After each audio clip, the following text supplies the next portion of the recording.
The Satanic Temple cannot help you get an abortion, and it does not deserve your support. A queer satanic zine.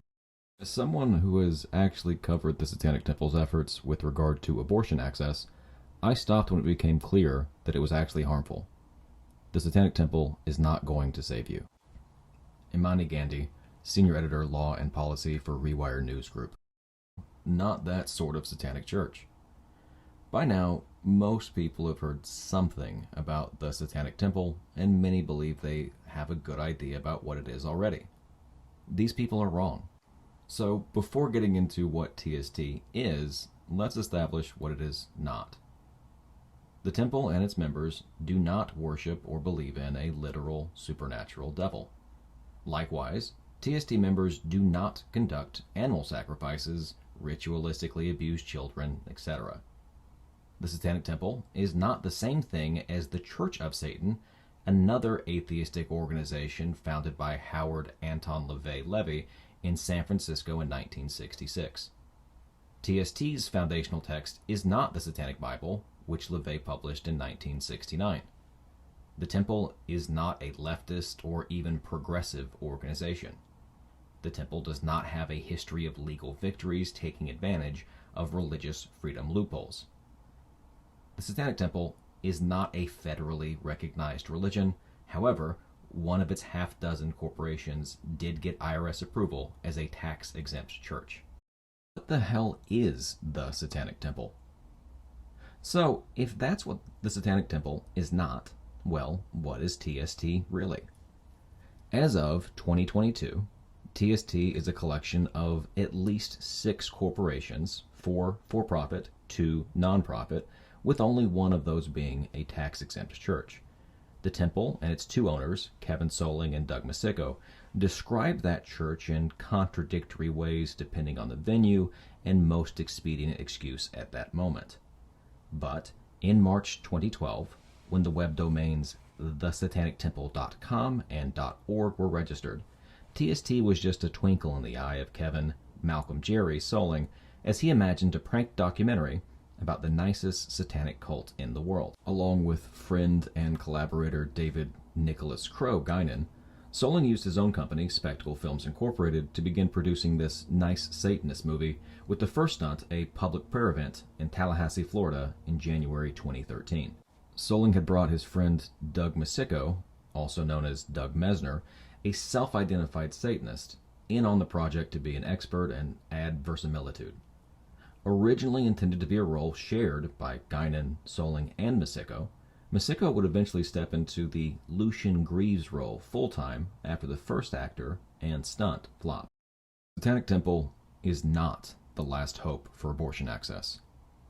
Yellowhammer Fund, a family and reproductive justice organization serving Alabama and the Deep South.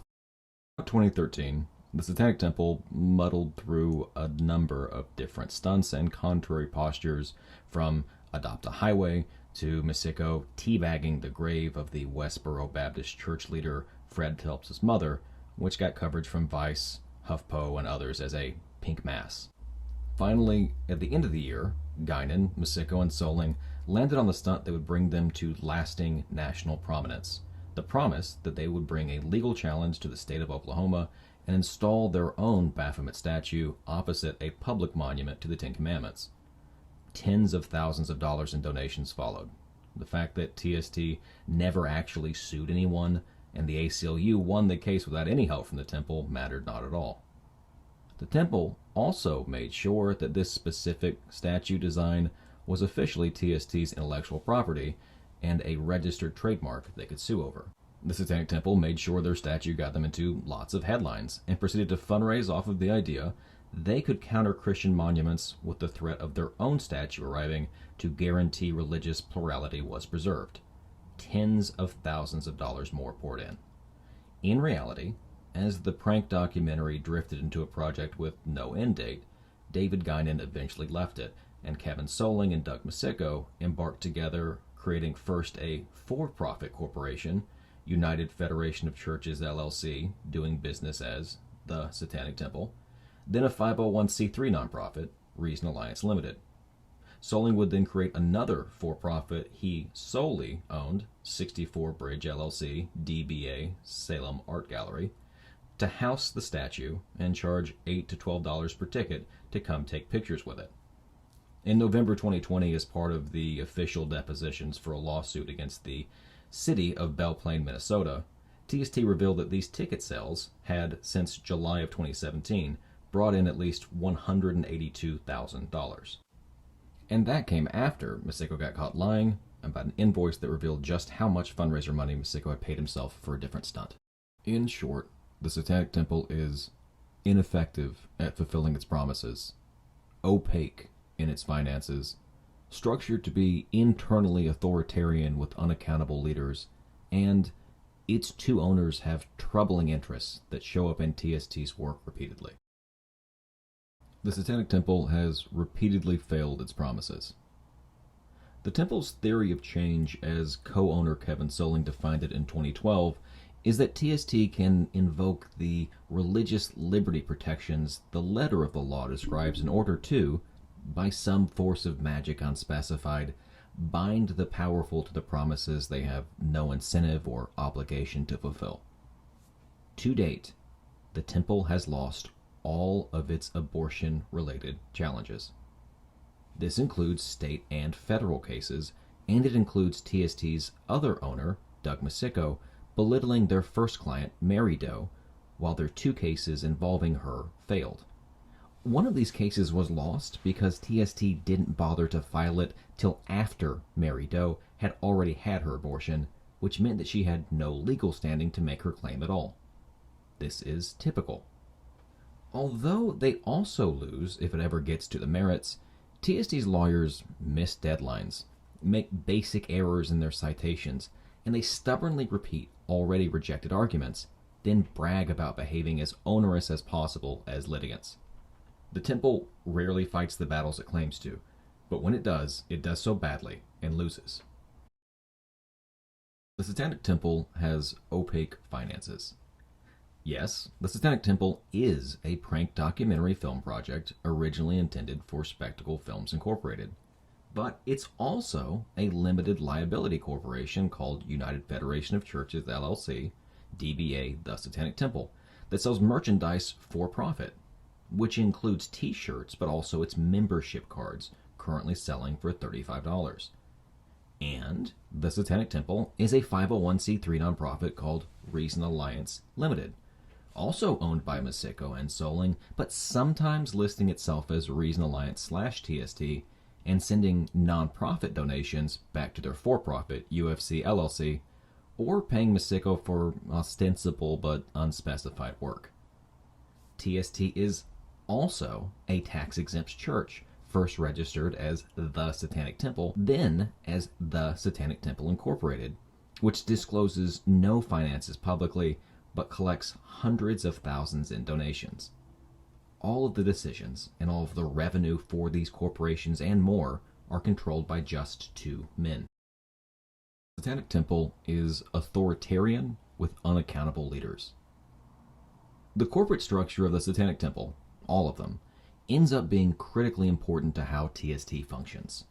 Two men sit at the top of a hierarchy and can disregard the preferences of everyone beneath them in the organization, which, regardless of what terms are currently used to describe it, remains quite clearly pyramid-shaped. Reports of numerous abuses at the local and national level have persisted for years, and likely there would be even more if not for non-disparagement agreements, NDAs, and legal threats against internal and external critics who have spoken out.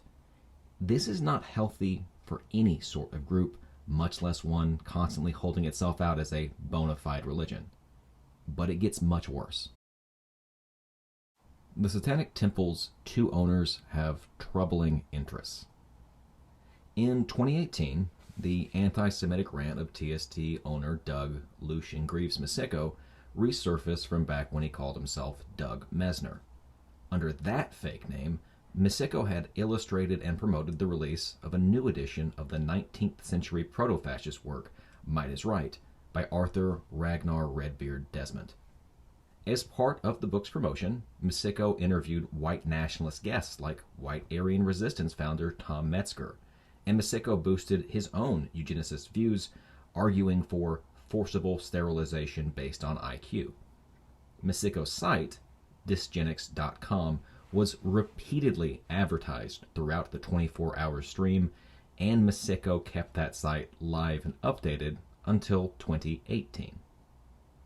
Back in mid-2013, Misiko had brought in his longtime friend Shane Bugbee, the same proto-fascist books publisher, but also a well-known Levian Satanist with alt-media connections, so that Bugbee could fix the initial failed TST launch and add more satanic credibility.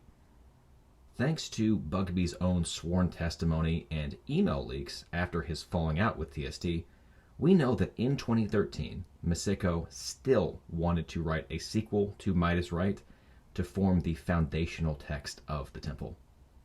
Meanwhile, the other owner, Kevin Soling, is a failed cargo cult messiah who has spent more than a decade attacking integrated public schools alongside the likes of white nationalist homeschooler Stephen Molyneux and Laura Ingraham. Magical thinking will not save us. The Satanic Temple is so attractive to so many because the desperate belief exists that there is one weird trick to defeat the assault on bodily autonomy by Christian nationalists and other reactionaries. There isn't. Our opponents are not the Fae to be outfoxed by clever wordplay. Our enemies will not be vanquished by pointing out their hypocrisy with our superior logic. The forced birth movement spent decades voting, sure, but they created a movement that did not depend on any particular election or politician or organization or legal case to be their savior. Those who have desired to steal abortion access away from tens of millions did it with their money, with their time, with their attention, and with their dedication. And they did it day after day, year after year, decade after decade. We must fight them with work. Boring, exhausting work. Not with magic, and certainly not with grifts. For more reading, see Jezebel's Don't Count on the Satanic Temple for Illegal Abortion. See also the Riverfront Times article, The Satanic Temple Sought to Upend Missouri's Abortion Law. Their plans went to hell.